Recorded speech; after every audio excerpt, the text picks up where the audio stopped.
महाराष्ट्र की राजनीति में एक बार फिर हलचल तेज हो गई है। विधानसभा चुनाव के बाद सभी पार्टियां रणनीति बनाने में लगी हुई हैं, लेकिन इस बार राज ठाकरे की वजह से उद्धव गुट की नींद खराब हो गई है। राज ठाकरे का खौफ इतना है कि संजय राउत की बेचैनी बढ़ गई है। संजय राउत अब समझ गए हैं कि उनका खेल अब खत्म हो गया है, इसीलिए उनकी बेचैनी बढ़ गई है।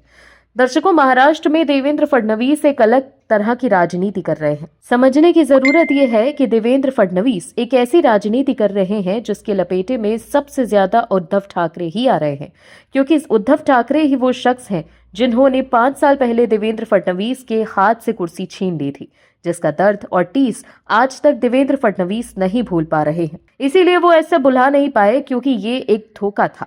इसीलिए शायद अब देवेंद्र फडणवीस उद्धव ठाकरे को पूरा बर्बाद कर देना चाहते हैं। आज जब एक बार फिर से निगम चुनाव आने वाले हैं, तो देवेंद्र फडणवीस फिर से उद्धव ठाकरे को नुकसान पहुंचाने में लगे हैं। आखिर कैसे, जिससे पूरी शिवसेना बिलबिलाने लगे?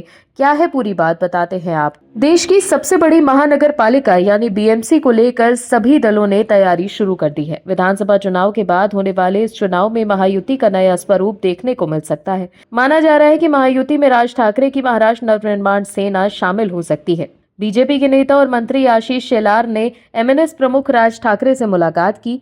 बीएमसी चुनाव को लेकर इस बैठक में रणनीति तय होने की खबरें हैं। मुंबई में पिछले 25 सालों से उद्धव ठाकरे की पार्टी की सत्ता रही है। ऐसे में महायुति इस बार उद्धव ठाकरे की पार्टी शिवसेना यूबीटी को हराने के प्लान में कोई कोर कसर नहीं छोड़ना चाहती। महायुति में बीजेपी के साथ एकनाथ शिंदे की शिवसेना और अजीत पवार की एनसीपी शामिल है।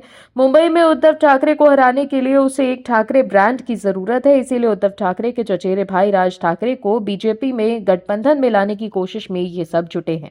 दर्शकों, जैसी ही ये खबर बाहर आई, वैसे ही संजय राउत का भी बयान सामने आया। राज ठाकरे के साथ बीजेपी की नजदीकियां देख संजय राउत तिलमिला गए। क्या उद्धव ठाकरे की अगुवाई वाली शिवसेना को कमजोर करने के लिए राज ठाकरे की एमएनएस का इस्तेमाल किया जा रहा है?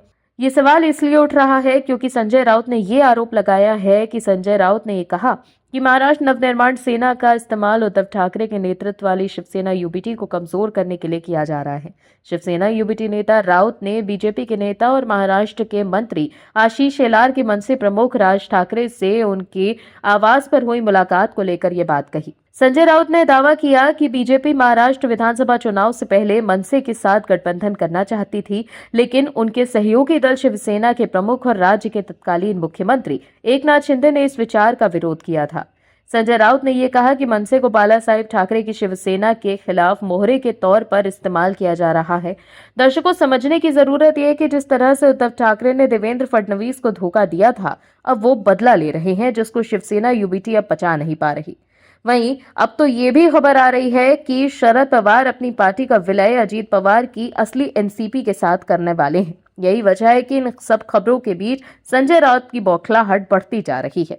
आप दर्शकों से विनम्र निवेदन है कि चैनल को सब्सक्राइब जरूर करें